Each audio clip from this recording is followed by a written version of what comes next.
Assalamualaikum warahmatullahi wabarakatuh.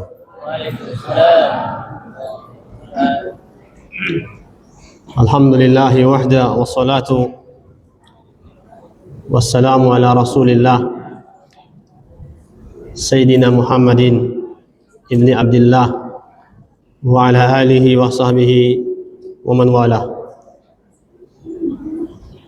Kita bersyukur kepada Allah Subhanahu wa taala Rabbul Alamin, masih diberikan keberkahan, kesempatan dan nikmat-nikmat yang lainnya sehingga kita bisa sampai di malam yang ke-14. Mudah-mudahan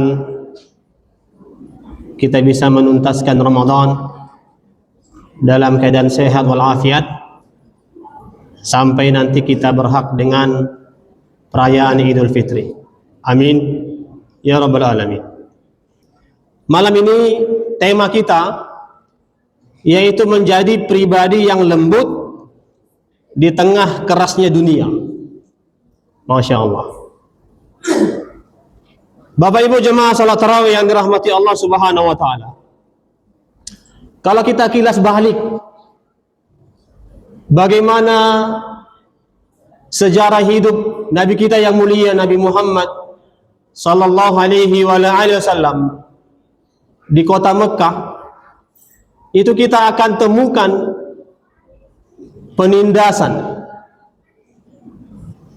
kekerasan, diancam mau dibunuh, diludahi, dilempar dengan kotoran. Ini beberapa hal yang dirasakan oleh baginda Rasulullah sallallahu alaihi wasallam. Ada beliau membalas Bapak Ibu? Tidak ada. Ada beliau mengutuk sumpah serapah? Enggak ada. Beliau justru menggunakan senjata doa, mengangkat tangan ke langit seraya mengadukan kepada Allah Subhanahu wa taala. Ya Allah, berilah umatku ini hidayah, petunjuk agar mereka mau menerima Engkau sebagai Tuhannya. Bahkan dalam kisah yang sering kita dengar Bapak Ibu, bagaimana seorang Yahudi yang dibayar oleh Abu Jahal, Abu Lahab untuk melempari Rasulullah dengan kotoran. Setiap kali melintas ke Masjidil Haram, Nabi Muhammad diludahi, dilempar dengan kotoran. Suatu hari Yahudi ini absen dari ludahnya. 1 hari, 2 hari, 3 hari. Rasulullah pun heran, mana orang yang sering meludahi kita? Ditanya kepada para sahabat. Apa kata para sahabat setelah dapat informasi? Ternyata dia sakit. Kemudian spontan kata Rasulullah, kalau begitu ayo kita jenguk.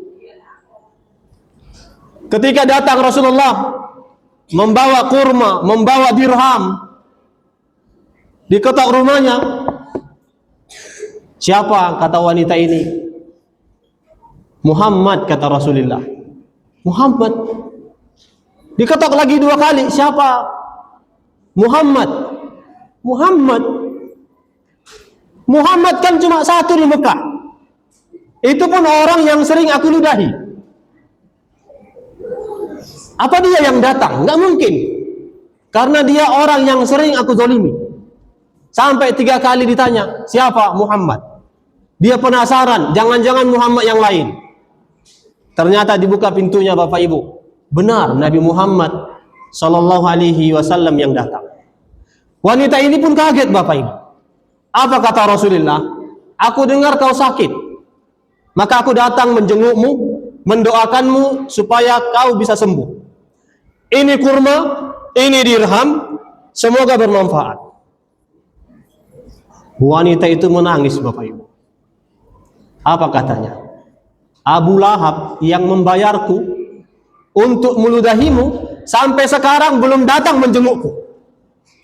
Engkau yang setiap saat aku zalimi, aku ludahi, bahkan aku lempar dengan kotoran, dengan tai unta, malah engkau yang pertama datang menjenguk. Maka aku yakin kebenaran yang kau bawa ini. Aku bersaksi, asyhadu an la ilaha illallah wa asyhadu anna Muhammadar Rasulullah. Lihat Bapak Ibu, lihat bagaimana lembutnya hati Nabi kita yang mulia Nabi Muhammad sallallahu alaihi wasallam. Maka Rasulullah ini membawa ajaran kasih sayang. Jadi kalau dulu saya Kristen, dituduh Islam ini agama jihad, agama pedang, dikit-dikit meledak, dikit-dikit bom, dikit-dikit perang. Kebetulan Bapak Ibu, 2005 itu saya masuk Islam. Itu Nurdin M Top lagi top-topnya. Ledak sana, ledak sini. Jadi orang tua saya menganggap dulu Islam itu garis keras. Ya. Padahal Rasulullah itu paling lembut hatinya, paling pemaaf. Apa kata Allah Subhanahu wa taala di dalam Al-Qur'an surah Al-Anbiya ayat 107? Wa ma arsalnaka illa rahmatan lil alamin. Kami tidak mengutusmu wahai Muhammad kecuali sebagai rahmat, membawa kasih sayang. Tidak ada satu manusia pun yang dizalimi oleh baginda Rasulullah sallallahu alaihi wasallam. Maka Allah mengatakan bagaimana orang-orang yang lembut hatinya ini adalah rahmat dari Allah Subhanahu wa taala. Allah berfirman dalam Al-Qur'an surah Ali Imran ayat 159. Fabima rahmatin minallah linta lahum. Ya, maka disebabkan rahmat dari Allah Subhanahu wa taala engkau berlemah lembut terhadap mereka. Nabi Muhammad berlemah lembut bahkan kepada orang yang memusuhinya, yang membencinya. Kenapa? Karena ini rahmat dari Allah Subhanahu wa taala. Perhatikan satu hadis dari Nabi kita yang mulia, Nabi Muhammad sallallahu alaihi wasallam, yang diriwayatkan oleh Imam Bukhari dan Muslim. Ya, innallaha rafiqun yuhibbur rifqa fil amri kulli. Sesungguhnya Allah Maha lembut dan Allah mencintai kelembutan dalam semua bidang. Kemudian Bapak Ibu, saya ingin mengatakan bahwa lemah lembut itu bukan tanda orang lemah. Bukan Bapak Ibu. Jadi kalau ada laki-laki yang lembut, itu bukan tanda kelemahan. Tapi lemah lembut adalah rahmat dari Allah Subhanahu wa taala. Orang yang hatinya dekat kepada Allah Subhanahu wa taala, maka pasti lisannya akan lembut Bapak Ibu. Yang kedua, orang yang hatinya sering berzikir, maka emosinya pasti akan terkontrol Bapak Ibu. Kemudian yang ketiga, orang yang hatinya penuh dengan iman, maka dia pasti tidak mudah meledak-ledak. Maka ada sebuah ungkapan waktu saya kuliah di Lipia, ada persamaan antara hati dengan lambung. Ada persamaan antara hati dengan lambung.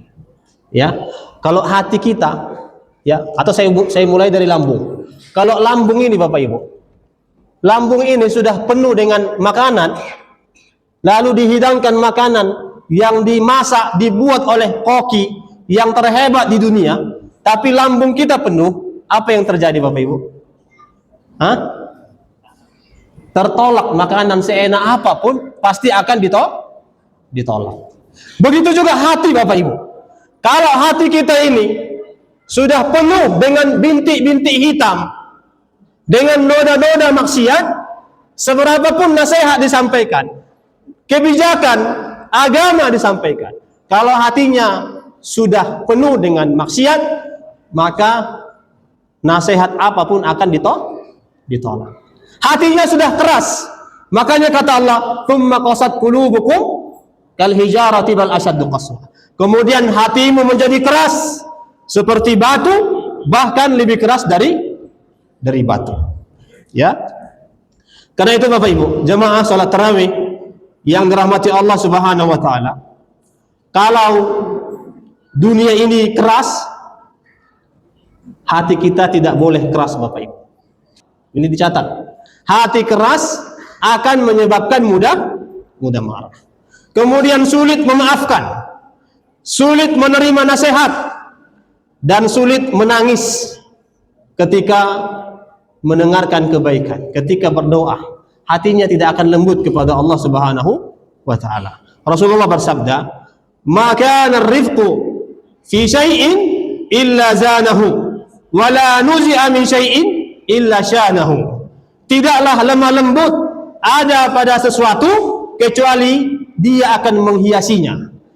Tapi tidak dicabut darinya kecuali dia merusaknya. Ya. Jadi kalau kita ingin lemah lembut, maka kita akan menghiasinya dengan amalan-amalan yang indah di hadapan Allah Subhanahu wa taala.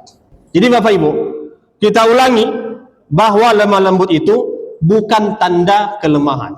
Tapi orang yang lemah lembut ini tanda kekuatan, tanda rahmat dari Allah Subhanahu wa taala. Perhatikan Nabi Muhammad. Dia hatinya lembut, penyayang, tapi beliau juga pemimpin tegas. Rasulullah kalau memimpin di medan perang, beliau pemimpin negara, beliau tegas dalam hukum. Ya, boleh lembut tapi harus tegas dalam praktek hukum. Apa kata Rasulullah dalam hadisnya yang membuat saya kagum Bapak Ibu? Tidak ada pemimpin yang mengucapkan itu.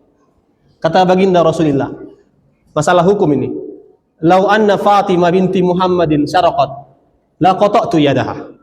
Kalau seandainya Fatimah binti Muhammad ini, putriku ini mencuri, aku yang potong tangannya. Masya Allah Bapak Ibu. Lihat bagaimana ketegasan Rasulullah. Di satu sisi lemah lembut, penyayang, tapi kalau sudah bicara hukum harus tegas. Kalau putriku Fatimah mencuri, aku yang potong tangannya. Ada nggak Prabowo ngomong gini? Hah? Kalau nanti ajudanku ini Mayor Teddy yang korupsi, aku yang jebloskan ke penjara. Ada? Enggak ada. Inilah bentuk ya lemah lembutnya Nabi Muhammad sallallahu alaihi wasallam. Ya. Jadi kenapa hati kita sulit lembut? Yang pertama, karena terlalu banyak maksiat. Bapak Ibu, kalau hatinya keras, ya, coba dijawab dalam hatinya. Jangan-jangan karena banyak maksiat. Umar Ibn Khattab itu pribadi yang keras, betul? Betul nggak? Dalam riwayat, setan aja takut kepada Umar. Kalau Umar jalan di kanan, setan lari ke kiri. Kalau Umar jalan di kiri, setan lari ke kanan. Begitu kerasnya Umar. Tapi kalau Umar lagi salat, mendengar Al-Quran dibacakan, Umar bin Khattab menangis Bapak Ibu. Menangis hatinya. Saking lembutnya Bapak Ibu. Ya, jadi kalau hati kita keras, baca Quran dibacakan oleh imam Masjidil Haram, imam yang sangat merdu, atau imam kita di sini, begitu ayat tentang surga, tentang neraka, hatinya nggak bergetar, mungkin sudah banyak maksiat. Ya. Yang kedua, egonya terlalu besar, selalu menang sendiri. Kemudian yang ketiga, selalu ingin dihargai. Sombong. Al-kibru batarul haqqi wa ghamtun nas. Sombong itu meremehkan, merendahkan manusia dan menolak kebenaran. Ya. Kemudian yang berikutnya, selalu ingin menang sendiri. Nah, Bapak Ibu, sebagai penutup dalam kultum ini, bagaimana cara kita melatih agar hati kita lemah lembut? Yang pertama, mari kita memperbanyak zikir kepada Allah Subhanahu wa taala. Ya. Ala bi dzikrillah tatmainnul qulub. Ketahuilah dengan banyak berzikir hatimu menjadi tenang, lemah lembut, ya, tidak gerusa-gerusu, tidak maksa, tidak ngonyok, ya. Kalau kita banyak berzikir. Kemudian yang kedua, mari kita latih diri kita untuk bisa memaafkan. Ya, ta'afu bainakum. Salinglah memaafkan di antara kalian. Kadang-kadang Bapak Ibu, Ramadan kita minta ampun, betul? Minta ampun nggak Ramadan ini Bapak Ibu? Minta ampun. Tapi sesama orang yang pernah berselisih dengannya belum saling memaafkan. Ini kalau kata orang Medan, nggak tahu diri. Ya, nggak tahu diri. Kita minta maaf, minta ampun kepada Allah, tapi sesama kita tidak bisa saling memaafkan.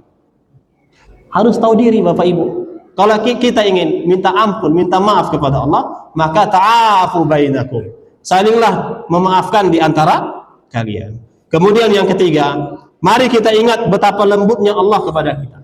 Kalau Allah saja lembut, banyak dosa, banyak maksiat, setiap saat kita sering berdosa, Allah masih menerima. Kita bilang istighfar, astagfirullah, Allah mengampuni. Masa kita hamba keras kepada Allah Subhanahu wa ta'ala. Kemudian tahan diri. Kalau kita udah mulai marah, coba kata Rasulullah, la taghdab walakal jannah. Jangan kau marah, pasti kau dapat surga. Ya, kalau lagi marah berwudu, cuci muka berwudu, atau pergi jauh-jauh supaya tidak terus-menerus. Ya, ini yang mungkin bisa kita pelajari. Dan saya pun Bapak Ibu, ya, lahir dari keluarga yang keras, ya, keras.